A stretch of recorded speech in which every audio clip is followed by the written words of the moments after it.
Have you ever wondered why, despite your best intentions, life keeps throwing you curveballs? Have you ever asked yourself late at night, why does everything I plan go the opposite way? Welcome back to the channel, everyone.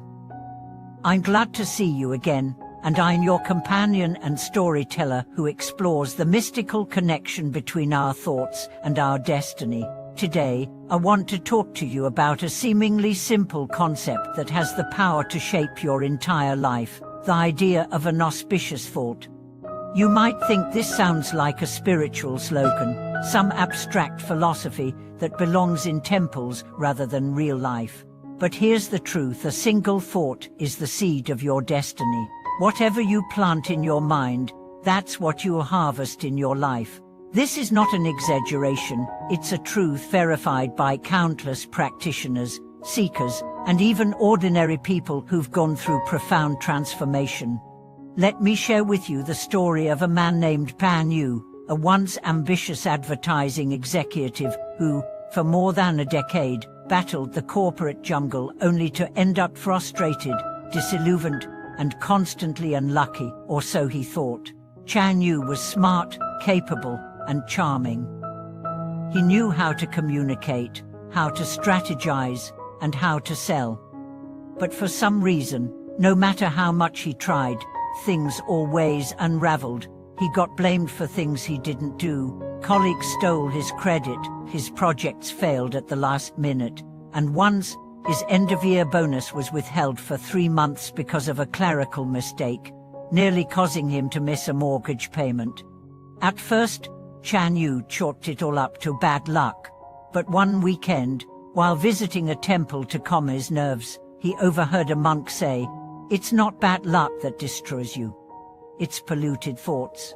When your mind is impure, blessings won't come." That one sentence struck him like lightning.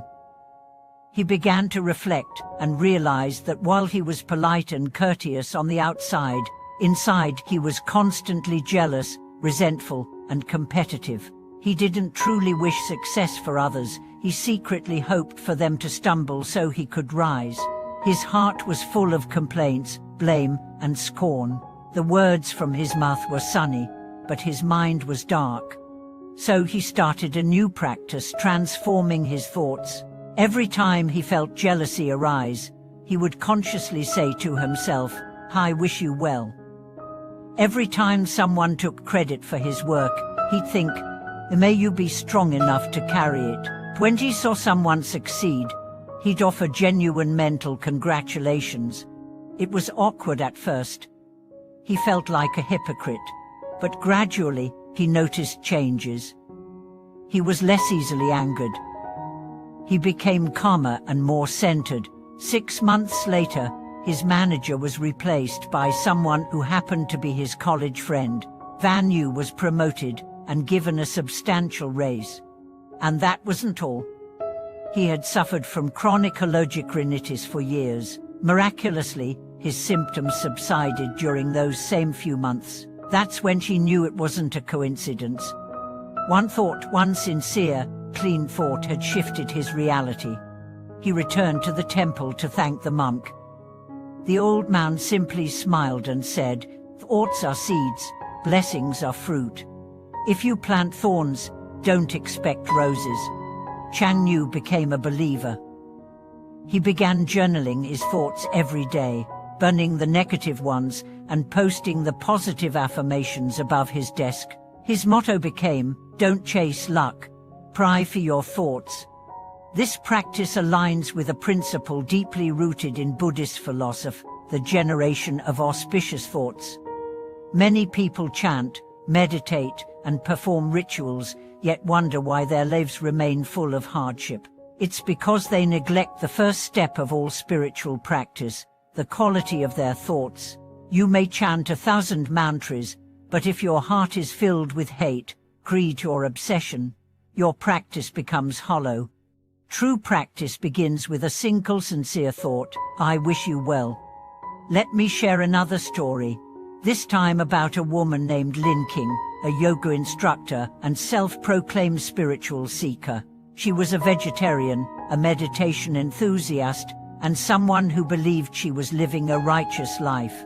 But strangely, her clients often cancelled classes without notice, business deals fell apart last minute, and her family relationships were full of tension. She would often cry out, "Why does everyone take advantage of me when I try so hard to be good?" One day, while scrolling online, she stumbled upon a quote, "A kindness is not how you act, it's how you truly feel toward the world inside." That line pierced through her ego. She began to notice that her kindness was actually conditional.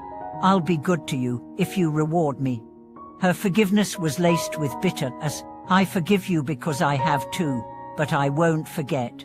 Her optimism was a mask for anxiety. "I say it's fine, but I'm fuming inside." So she began observing her thoughts with greater honesty. When she saw someone succeed, instead of murmuring, "Oh, they must have connections," she thought, "I hope I can work hard like them too." When a client complained, instead of defending herself, she'd ask, "Could I have communicated more gently?" At first, nothing seemed to change. But 3 months later, her yoga classes were full booked out for the next quarter. Strangers began messaging her on social media, thanking her for her inspiring posts. Her estranged mother reached out, saying she was willing to try a vegetarian lifestyle and wanted to reconnect.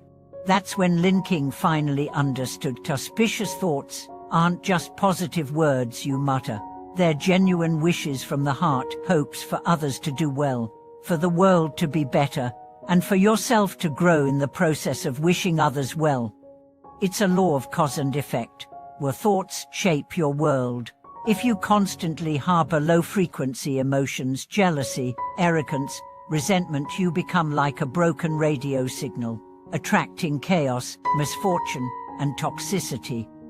But when your mind is filled with loving, generous and calm energy, people naturally feel drawn to you. They feel safe, warm, supported, and so the universe aligns in your favor. A revered monk once said, "It's better to cultivate the mind than the tongue, but best of all is to purify the thought."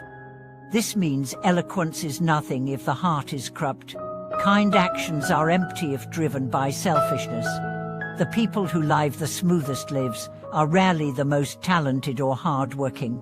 They are the ones whose thoughts are clean, whose hearts carry genuine blessings for others. Their good fortune is not random. It's cultivated over years of right thinking. So if you feel stuck financially, emotionally, spiritually, take a moment to examine your recent thoughts. Are you full of blame? Are you constantly criticizing? Are you secretly hoping for others to fail so you can shine? If so, that's where your misfortune is rooted. But here's the good news: one good thought can begin to change everything. Don't wait for external luck. Start with your mind.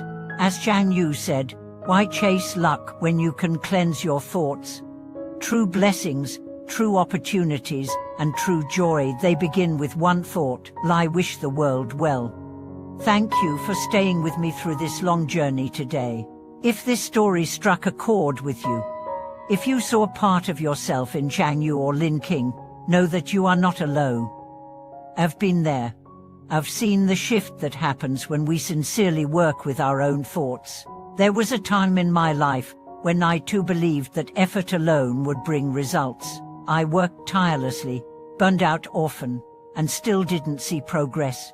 Only when I turned inward, when I began to gently observe and cleanse my thoughts, did I begin to notice a quiet peace growing inside. And then gradually, my world changed. Perhaps you've had a similar experience. Maybe you've watched someone succeed effortlessly while you struggled. Maybe you've asked, "Why me?" more times than you care to admit. I invite you to pause, breathe, and ask a new question. What am I thinking most of the time? Because that one answer might just hold the key to unlocking your destiny. I encourage you to begin small.